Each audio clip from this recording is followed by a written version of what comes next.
Buat semuanya, Assalamualaikum warahmatullahi wabarakatuh. Alhamdulillah alladzi bi ni'matihi tatimmu shalihat. Segala puji bagi Allah Jalla Jalaluh yang karena nikmatnya kebaikan menjadi sempurna. Kita bersyukur kepada Allah walaupun seminar ini tidak sesuai dengan ekspektasi rijal dakwah. Sahih? Coba kasihkan mic kepada panitia, Anda mau tanya sama mereka.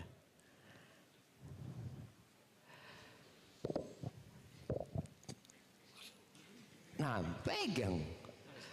Antum berharap berapa persen seharusnya yang bukan mahasiswa? 50 ke atas sebenarnya. Keinginannya 50 ke atas. Keinginannya. Cuman mungkin masih belum dapat pasarnya lah. Emangnya jualan itu? Enggak. Jadi tidak sesuai dengan harapan. Betul. Tapi apa yang antum rasakan? Bahagia. Walaupun tidak sesuai harapan tetap bahagia. Iya. Mau gimana lagi gitu? Mau gimana lagi? Ay, sahih, jazakallahu khair. Ya, itulah jamaah, mau gimana lagi kita menghadapi hidup ini. Kita bersyukur kepada Allah atas nikmatnya. Wassalatu wassalamu ala khairil bariyah sayyidina wa maulana Muhammadin wa ala alihi wa ashabi ajma'in, amma ba'd. Muqaddimah singkat tadi dari Al-Ustaz Dr. Muhammad Nur Ihsan rasa cukup menjadi pembuka acara kita hari ini. Terus terang ana ini nggak tahu sama drama Korea. Kalau ditanya yang mana drama Korea, nggak tahu gitu loh. Tapi MC kayaknya tahu banget. Mana MC-nya tadi? Iya. Saya bisa jelaskan. Antum tahu dari mana gitu loh? Terkadang di TikTok itu suka banyak potongan-potongannya gitu. Jadi belajar riset dari situ aja. Guru antum TikTok jadi? Kayaknya perlu di SP1 ini mahasiswa. Nah. Iya, jadi yang kita bicarakan bukan drama Korea. Karena terus terang kalau bicara drama Korea, ana nggak bisa ngomentari ya. Ana tanya sama putri ana, apa sih sebenarnya realita yang terjadi di Korea sana? Karena setiap negeri itu tatkala membuat industri entertainment tadi, sebenarnya tujuannya untuk menghibur rakyatnya yang hidup menderita. Tatkala Hollywood membuat video tentang Rambo, mungkin yang tahu ya Ustaz Muhammad kayaknya ini generasi masa lalu yang tahu tentang Rambo ya. Hah? Nggak tahu Rambo? Rambo itu jagoan Ustaz. Jagoan. Jagoan yang dibuat oleh Amerika dalam film untuk menghibur rakyatnya. Bahwa mereka punya seorang pahlawan yang namanya Rambo. Disebabkan kekalahan Amerika di Vietnam. Habis dibantai Amerika di sana. Maka mereka keluarkan film itu untuk menghibur rakyatnya. Karena banyak orang-orang yang pulang dari Vietnam itu stres beratnya. Bahkan tidak sedikit yang bunuh diri di antara mereka. Akhirnya dibuat film itu, rakyatnya berpikir, oh ternyata Amerika ini jagoan, bisa memenangkan peperangan. Enggak. Korea juga sama. Kalau kita lihat nih, kamera bisa memotong bagian yang menyakitkan, tapi hidup memaksa kita menjalaninya sampai akhir. Realita hidup tak mengenal kata cut, nggak ada. Selalu tadi yang dikatakan potongan-potongan video yang ada di TikTok, di Instagram, selalu yang indah. Padahal bikin filmnya itu berjam-jam mereka hanya untuk dapat angle yang bagus ya. Kadang-kala tadi disebut oleh Ustaz Muhammad Nur Ihsan, namanya drama itu dihafalin tuh kata-katanya. Dihafalin. Dihafal, dicoba, mimik wajahnya harus sesuai dengan yang dikatakan. Sampai bagus baru diberikan kepada antum. Kayaknya Ana nggak mau cerita tentang Korea karena Ana nggak tahu tentang Korea. Tapi ternyata Ana minta tim untuk mencari tahu tentang Korea. Tingkat pernikahan di sana semakin menurun. Yang menikah pun nggak mau punya anak. Jadi boleh jadi ya 2075 nggak ada negara Korea jemaah. Tuh kalau dilihat ya. Tapi ditutup aja ini jemaah. Ana mau ngobrol sama anak-anak yang berharap hidupnya indah.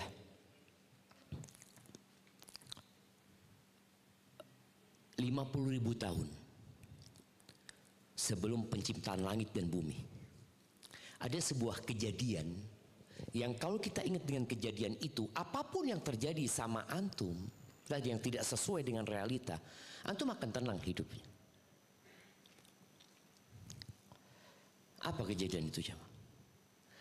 50.000 tahun sebelum bumi ini ada. Bahkan nama kita pun belum tertulis pada saat itu. Sebelum langit yang menjadi atap buat bumi yang kalau malam hari kita melihatnya indah ya, tapi kadang-kala berkabut. Kadang-kala ada awan tebal yang membuat kita tidak bisa menikmati langit itu. Penulisan takdir.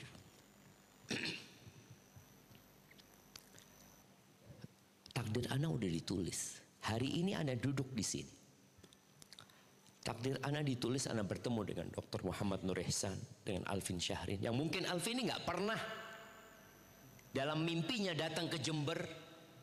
Dan tidak pula dia berharap mungkin untuk diundang oleh mahasiswa STDI. Tapi karena sudah ditulis, dia hadir. Dan dia duduk di depan Ana sini. Setelah acara ini, kira-kira apa yang akan terjadi sama kita? Kita nggak tahu, tapi kita punya rencana. Ana punya rencana, Ana nggak akan sampai akhir acara, Ana akan ke kampus, ada tamu yang harus ditemuin. Itu keinginan. Tapi boleh jadi takdir Ana duduk di sini sampai selesai. Maka buat teman-teman yang sudah belajar agama, Ana rasa itulah bekal hidup. Rukun iman itu ada 6. Antu'mina billahi wa malaikatihi wa kutubihi wa rusulihi wal yaumil akhir wa tu'mina bil qadari, ini khairihi wa syarrihi. Engkau beriman dengan takdir yang baik dan yang buruk gitu loh. Karena sebagian kita kalau mendapatkan takdir yang indah, dia berpikir, oh ini karena usahaku. Aku nggak salah pilih istri. Dia berkata seperti itu. Aku nih lewat HSI Sakinah. Jadi insya Allah nggak salah. Tahu-tahu 2 tahun cerai. Kenapa? Kayaknya HSI Sakinah kurang benar. Kok bisa HSI Sakinah kurang benar? Yang kemarin kau puji-puji. Ternyata engkau harus bercerai dengan pasangan hidupmu. Maka kita lihat tadi, beriman dengan takdir yang baik dan yang buruk. Semua lahir di muka bumi ini dengan garis takdir yang sudah ditetapkan. Orang tua berusaha untuk mengarahkan anaknya. Nak, kuliah di STDI ya. Antum suka kuliah di STDI? Sebagian enggak. Hanya ngikutin keinginan orang tua. Sebagian mungkin ingin kuliahnya di Medina. Dan sejak dia daftar, ini hanya batu loncatan. Dan rata-rata waktunya sisa berapa? 2 menit? Oh 20 menit. Masya Allah. Soalnya ngangkat itu gak ada tulisan 20 menit itu.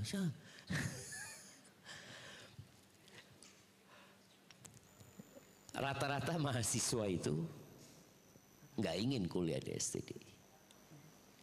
Karena belum diterima di Madinah, maka daftar di STDI. Kalau antum diterima di Madinah, selamat tinggal STDI. Walaupun semester 6. Apakah antum akan lanjutkan? Tidak.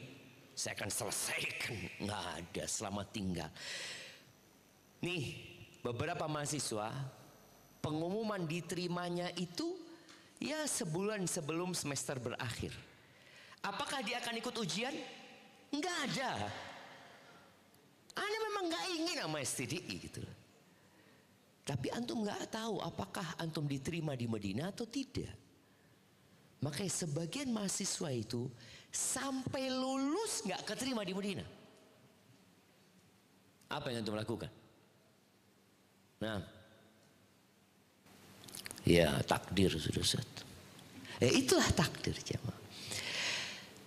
Dulu orang Arab mengatakan tajri riyah bima la tashtahi sufun. Angin itu kadang bertiup tidak sesuai dengan keinginan nelayan. Nah, koda tuh nggak sesuai dengan keinginan dia.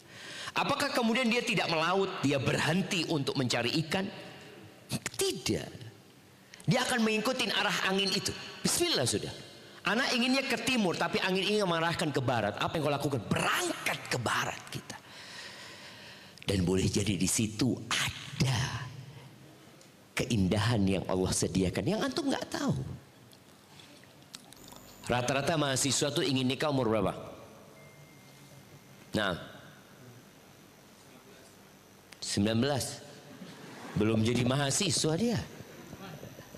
Nah, coba kasih mic. Anda mau tanya sama mahasiswa yang di depan nih. Nah, pegang antum. Umur berapa antum sekarang? 25, Ustaz. 25. Kepingin nikah umur berapa? 19.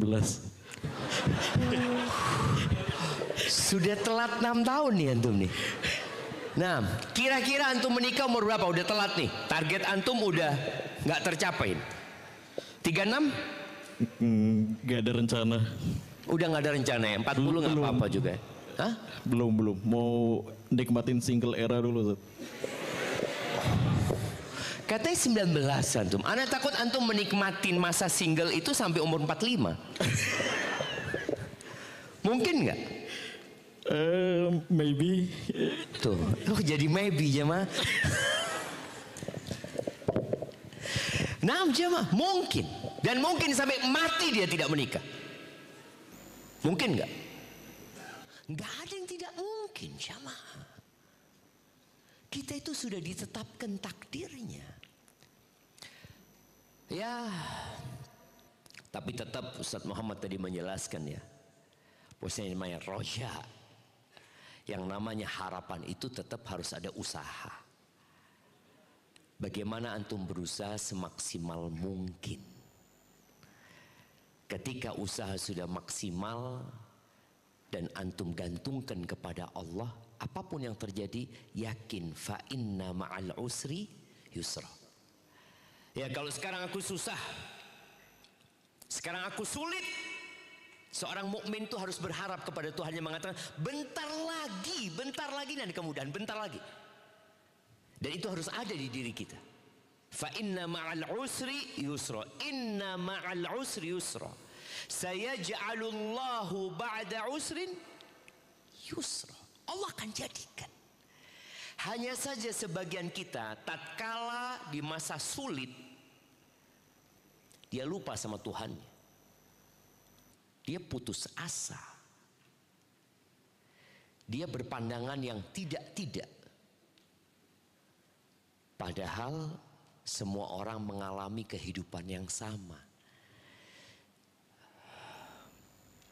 Maka tadi beriman dengan takdir menjadi modal utama.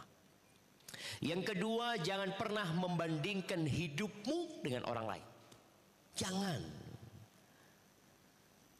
Jangan bandingkan rambutmu dengan rambut kawanmu. Kita kadang-kadang melihat rambut kawan kita, ya Allah, indah banget rambut dia, rambutku enggak. Maka antum akan hidup menderita. Walaupun yang antum dapatkan, yang antum ingin sudah antum dapatkan. Karena antum punya prinsip, anak akan menjadi orang lain. Aku ingin menjadi seperti fulan. Makanya jangan tonton drama Korea. Jangan. Kalau lewat ketika engkau buka media sosial, jangan diberhentikan. Lewatin saja. Tapi kalau lewat kajian Ustadz Muhammad Nur Ihsan, berhenti. Kira-kira antum lakukan itu? Tidak. Kalau Ustadz Nur Ihsan lewat, malah antum skip. Udah sering ketemu sama beliau ini. Itu yang terjadi sama kita, jemaah. Maka subhanallah, Rasul SAW mengatakan, kalau engkau harus membandingkan hidupmu, dan manusia punya keinginan untuk membandingkan hidupnya. Kata Nabi SAW, unduru ila man huwa asfala minkum. Lihatlah kepada yang di bawahmu. Mesti ada orang yang lebih susah dari engkau. Wala tanzuru ila man huwa fawqakum. Jangan pernah melihat kepada yang di atas. Kenapa? Fahuwa ajdaru an la tazdaru ni'matallah alaikum. Itu akan membuatmu tidak meremehkan nikmat yang Allah berikan kepadamu. Anak ingat, anak punya kakek ketika haji. Kakek anak tidak putih. Tapi ketika haji dia kumpul sama orang-orang kulit hitam. Dia taruh tangannya, dia, ya Allah, putih ternyata aku, ya Allah, kata dia. Dia melihat kepada yang di bawahnya. Tapi yang terjadi sama kita tidak. Iklan-iklan di televisi, iklan-iklan apa buat harim-harim ini, skincare, selalu ditampakkan yang bening-bening. Dan dibandingkan di sana kulit sebelum pakai dan setelah pakai. Padahal itu hanya permainan. Ya tadi drama aja dia seperti itu. Dan boleh jadi yang sedang mengiklankan skincare itu nggak pernah pakai skincare itu. Banyak penipuan dalam kehidupan ini. Maka tadi kalau engkau harus membandingkan, bandingkan dengan yang di bawahmu dalam urusan dunia ini. Yang ketiga,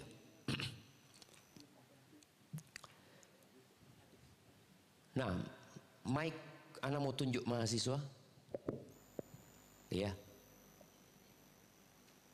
kasihkan kepada yang baik kayak baju batik mahasiswa. Untuk pilih mahasiswa yang pakai baju batik. Ini, masya Allah. Nah, siapa nama antum? Abdul Halim. Abdul Halim. Kapan terakhir antum ziarah kubur, Abdul Halim?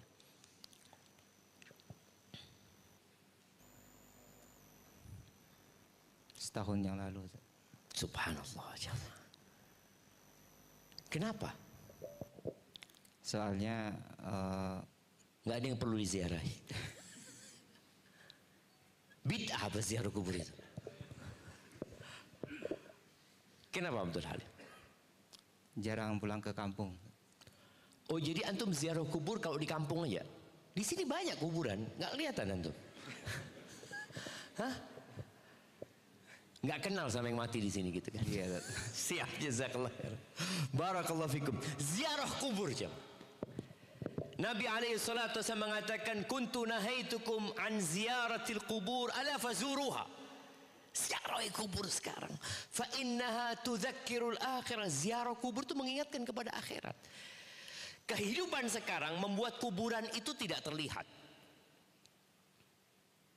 Manusia ketika berpikir dunia materialistis, dia akan jauhkan kuburan dari kota.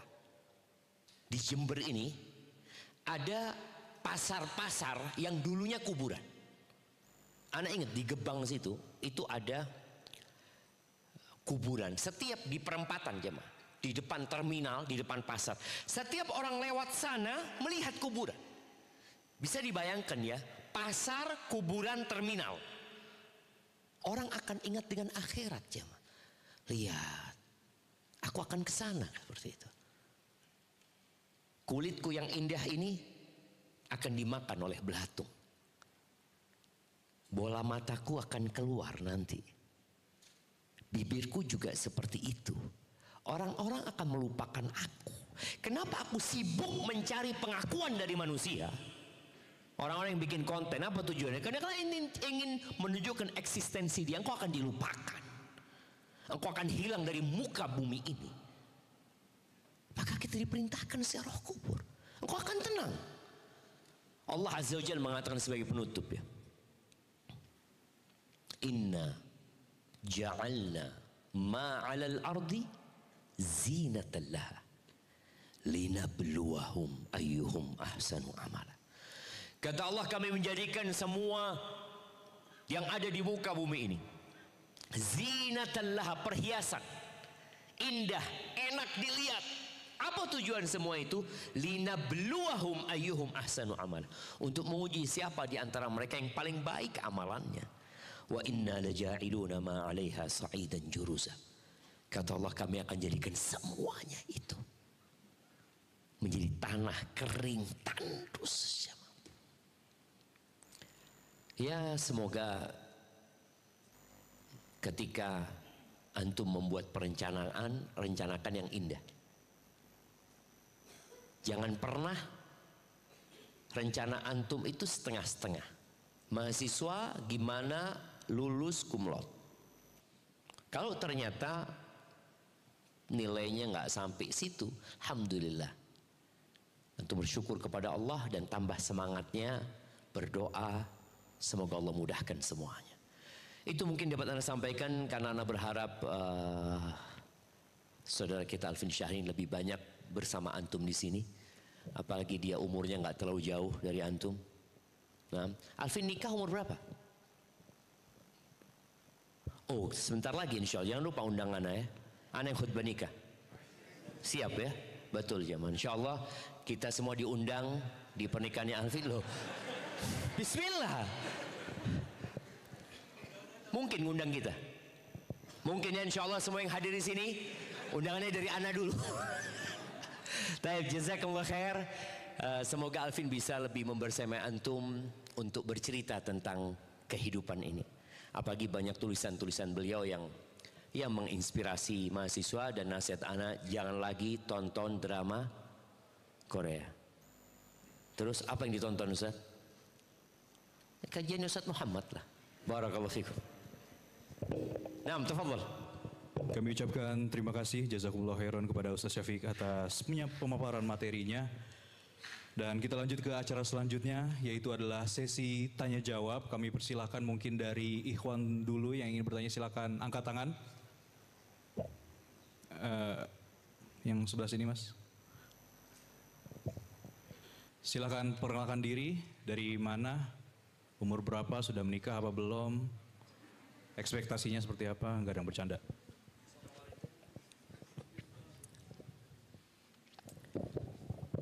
Assalamualaikum warahmatullahi wabarakatuh. Waalaikumsalam warahmatullahi wabarakatuh. Izin memperkenalkan diri, saya Kevin Zidani Nugroho, mahasiswa semester 6 Hukum Keluarga Islam. Masya Allah. Belum keterima di Madinah? Belum Ustaz. Belum, insya Allah. Moga Allah mudahkan gitu. Amin. Izin bertanya Ustaz. Nah, Sebagaimana dalam nas-nas syar'i bahwa menikah akan memudahkan rezeki, meskipun sebelumnya orang tersebut fakir. Seperti pada firman Allah SWT dalam Quran surat An-Nur ayat 32. Iyakunu fuqara'a yuknihumullahu min fadlih. barakallahu fikum. Namun, menurut laporan statistik Indonesia yang saya lansir dari Databox, ada sebanyak 516.344 perceraian terjadi di Indonesia pada tahun 2022. Dan di antara banyak penyebabnya, penyebab ekonomi menduduki nomor 2 penyebab perceraian terbanyak, yakni sebanyak 110.932 kasus atau setara 24,75%. Lantas mengapa? Apabila menikah memudahkan rezeki, namun banyak perceraian yang disebabkan oleh ekonomi. Bagaimana memahami dan mengamalkan firman Allah pada Quran surat An-Nur ayat 32 tersebut? Jazakumullahu khairan. Kayaknya Anda harus berdiri jawab ini jemaah. Taib. Kalau bicara firman Allah, maka kita yakin kebenarannya. Jaminan dari Allah berkaitan dengan kemudahan rizki yang diberikan itu bersyarat Kadangkala kita itu lupa dengan syarat dan ketentuan. Betapa sering orang mendapatkan bonus. Dia datang tuh mengklaim, saya dapat bonus. Kata. Siap Bapak, duduk, kata dia. Setelah dia duduk, Bapak dapat bonus insya Allah 20 juta. Iya, syaratnya, baca syaratnya Bapak. Iya, belum menikah. Oh iya ya. Dia tidak membaca bahwasanya syaratnya belum menikah. Tapi dia mengklaim, aku berhak mendapatkan hal itu. Apabila benar orang itu ingin dicukupin sama Allah Azza wa Jalla, dia perlu niat. Kadangkala orang menikah, tadi yang disebutkan, banyaknya perceraian, mereka menikah tanpa niat yang benar. Apa niat yang benar? Nabi SAW ketika menyebutkan ada tiga manusia yang Allah akan kasih jaminan, Allah akan bantu mereka. Salah satunya adalah an-nakih lil afaf. Menikah untuk menjaga kehormatan dirinya. Jadi dia datang melamar.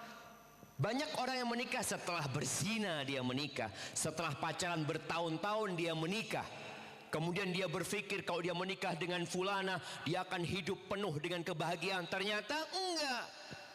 Suamiku penghasilannya sedikit, istriku juga tidak membantu, ribut bercerai. Tapi ketika seorang menikah untuk menjaga kehormatan dirinya, berarti dia tahu dia menikah dalam rangka mendekatkan diri kepada Allah Azza wa Jalla. Jadi itu masalahnya. Kemudian kalau bicara masalah ekonomi, jamaah, seperti apa sih harapan orang-orang ketika menikah? Nah, coba kasihkan mic ke Kevin lagi. Balikin lagi ke dia tuh mic-nya.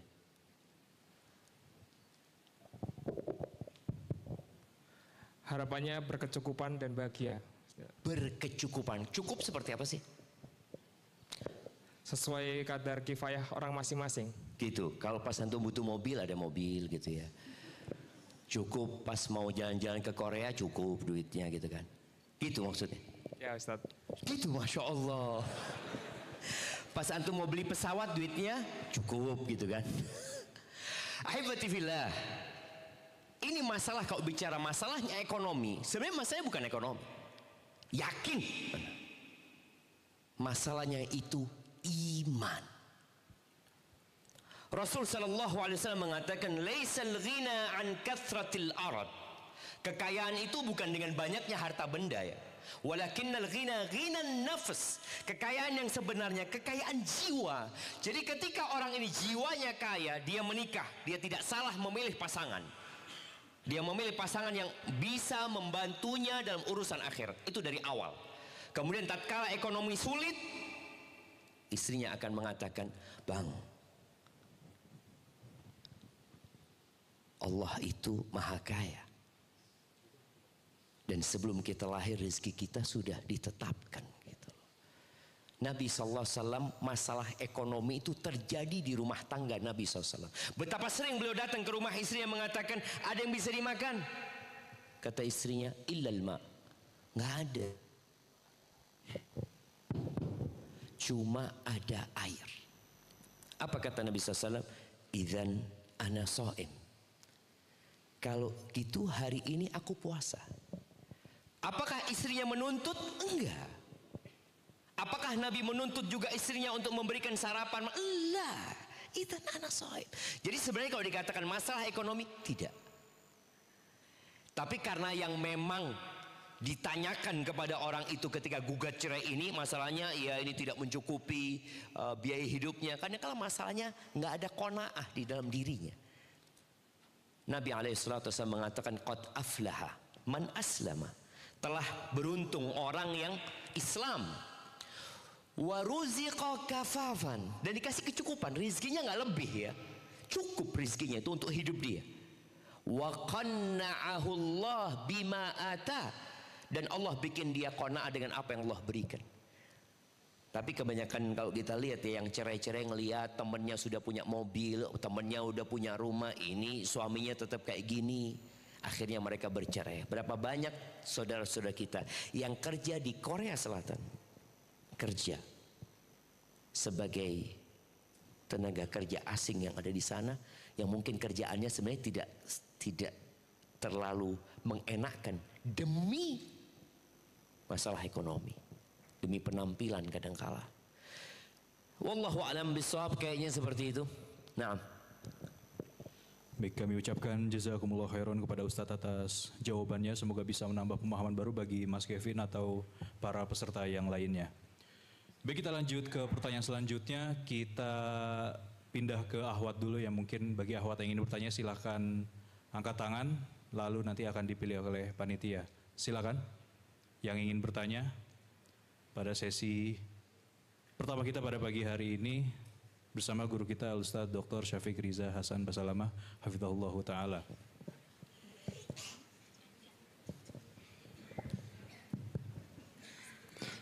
Baik Ustaz, ini ada titipan pertanyaan dari salah satu peserta. Bismillah, assalamualaikum. Afan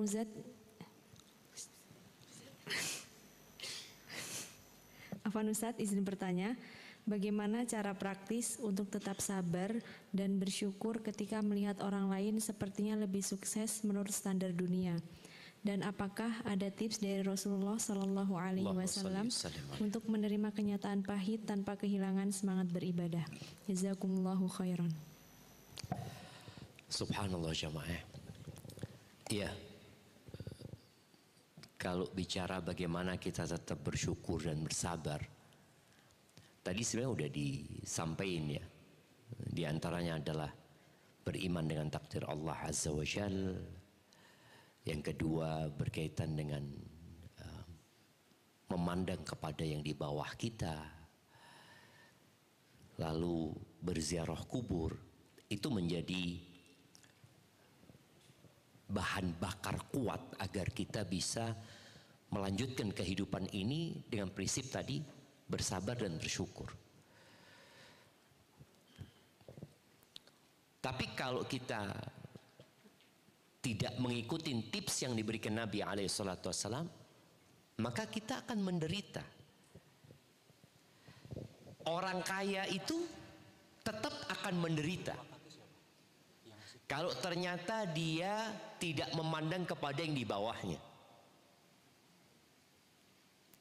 Sampai ada cerita salah satu dari salafus saleh ya, dia mengatakan, aku itu kumpulannya orang kaya. Biasalah orang kaya kumpulnya sama orang kaya. Ketika kumpul sama orang kaya, aku selalu merasa kurang. Temanku baru beli mobil, temanku baru beli ini, beli itu, macam-macam. Akhirnya dia ingat dengan wasiat Nabi SAW. Wasiat Nabi kepada Abu Dzar itu, Ausani bihubbil masakin waddunu minhum. Aku dikasih wasiat agar aku cinta kepada orang-orang miskin dan duduk sama mereka, dekat sama mereka. Akhirnya kata orang ini, ketika aku duduk sama fakir miskin, wallah aku sangat bersyukur kepada Allah Azza wa Jalla. Maka rubah kumpulanmu. Ketika kumpulannya perempuan-perempuan yang hanya memamerkan kekayaan, yang ketika datang dia bawa tasnya, ketika tanya dia tunjukkan gelangnya. Kan ada orang yang bicara selalu yang dia lihat, oh baru beli ya, berapa harganya? Maka hindarin itu. Engkau akan bersyukur. Kumpullah sama orang-orang miskin. Dan ana merasakan sendiri dalam rumah tangga ana. Dulu jemaah, ada satu mahasiswa. Ya banyak mahasiswa yang susah hidupnya. Ada satu mahasiswa. Ana pesan sama istri ana, tolong datang ke rumahnya. Dia datang ke rumah. Setelah datang dia laporan, bang, subhanallah bang, itu punya uang hanya sisa 2.000 rupiah. Dan gak tahu yang mau dimakan hari itu. Sudah berkeluarga mahasiswa. Kemudian di rumahnya bang, ya Allah kayak kandang ayam rumahnya bang.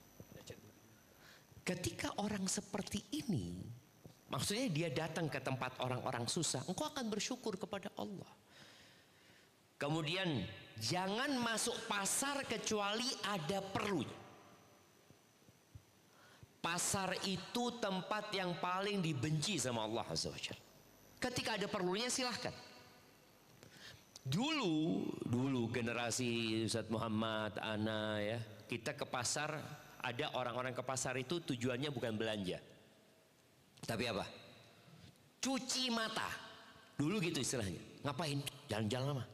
Cuci mata. Mereka mungkin cuci mata ngelihat yang haram-haram atau ngelihat yang halal. Ngelihat barang-barang yang dijual ini dan itu. Sekarang pasarnya ada di tangan kita. Jangan pernah masuk ke Shopee, ke Tokped, apalagi marketplace yang ada. Jangan pernah masuk ke sana kecuali engkau punya niat mau beli sesuatu. Aku mau beli sandal. Udah, tulis sandal. Benar cuma.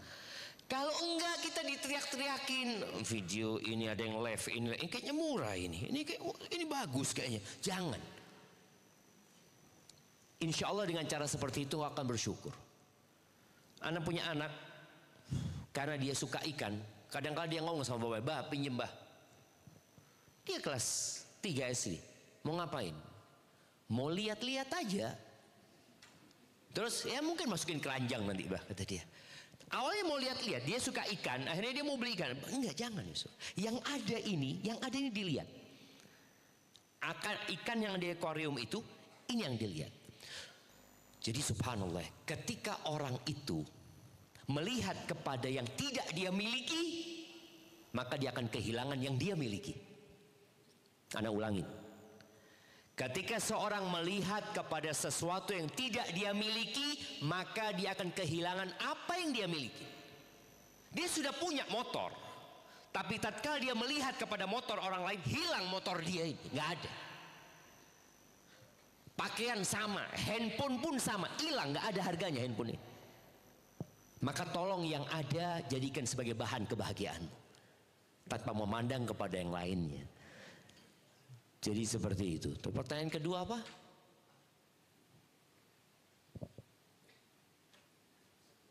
Apa pertanyaan kedua tadi jemaah? Bagaimana tips dari Rasulullah mungkin? Apakah iya? Apa iya? Iya. Bagaimana tips Rasulullah untuk mengatasi? Kan udah barusan. Berarti itu aja. Nggak, udah terjawab apa belum? Yang tanya tadi? Sudah Ustaz, tapi ada pertanyaan lain. Apakah boleh Ustaz? Oke, siap, tafadhal. Assalamualaikum. Ustaz, bagaimana cara menghilangkan keraguan untuk menikah jika masih sering memimpikan... Afan diulangin. Bagaimana? Bagaimana cara menghilangkan keraguan untuk menikah jika masih sering memimpikan seseorang dari masa lalu dan hal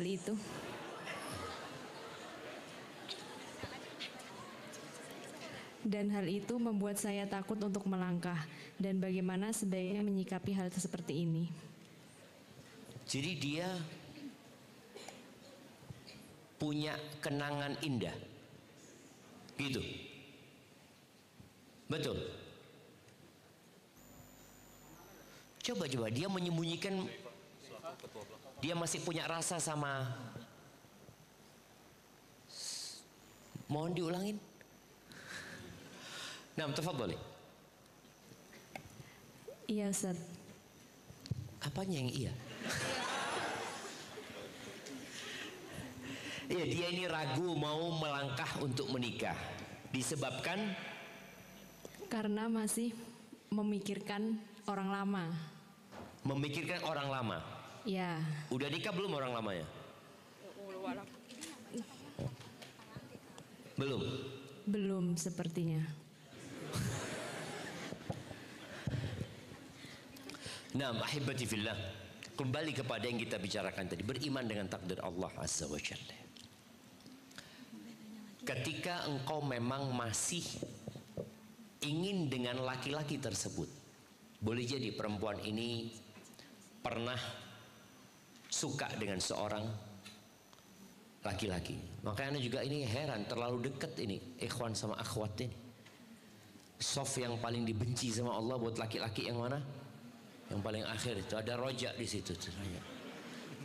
Raja-raja itu sof paling buruk di sana itu kan. Nah, sof yang paling buruk buat wanita yang paling depannya. Jadi kalau bicara punya kenangan masa lalu, kalau dia memang masih belum menikah, ya udah kirim orang tuanya untuk menanyakan apakah dia mau menikah. Ana punya putri siap untuk dinikahi. Boleh seperti itu Syama. Menawarkan putrinya kepada orang soleh itu boleh dan bukan memalukan. Umar bin Khattab radhiyallahu taala anhu menawarkan putrinya kepada Abu Bakar, menawarkan putrinya kepada Utsman. Padahal Abu Bakar sudah punya istri, Utsman sudah punya istri, tapi ditawarin putrinya. Kalau sekarang apa kata orang? Kalau menawarkan putrinya kepada laki-laki yang sudah punya istri, ya ini anak bapak pelakor semua seperti itu. Mereka berpikir enggak jemaah. Maka tadi yang pertama, memang kata Nabi SAW, lam yura lil mutahabain mithla nikah. Belum pernah dilihat ya obat yang mujarab untuk orang yang saling mencintai itu yang lebih dari nikah. Jadi ketika seorang suka, ya udah nikah. Tapi jangan hanya dengan dasar cinta. Tetap syarat-syarat, bukan syarat-syarat, kriteria-kriteria yang disebut oleh Nabi SAW itu perlu menjadi patokan ketika memilih pasangan. Kalau engkau melihat memang laki-laki itu soleh, bismillah, minta orang tuamu untuk berangkat untuk menjumpai laki-laki tersebut. Boleh jadi dia mau menikah, boleh jadi dia menunggu memang. Kalau memang dia suka, atau boleh jadi enggak. Ya kalau sudah enggak, engkau putuskan tidak. Jangan hidup dalam hayalan. Jangan berharap sesuatu yang sudah jelas enggak mau. Maka perlu dipastikan. Pastikan, oh ternyata enggak, dia enggak mau. Sudah bismillah. Semoga Allah kasih ganti buat engkau yang lebih baik. Dan barang siapa yang meninggalkan sesuatu karena Allah, Allah akan kasih ganti yang lebih baik. Kemudian kita tahu dalam agama kita ada yang namanya istikharah. Musyawarah, istikharah. Dan kalau sudah istikharah, yakin pilihan Allah lebih baik daripada pilihan kita. Hadza wallahu a'lam bissawab. Nah.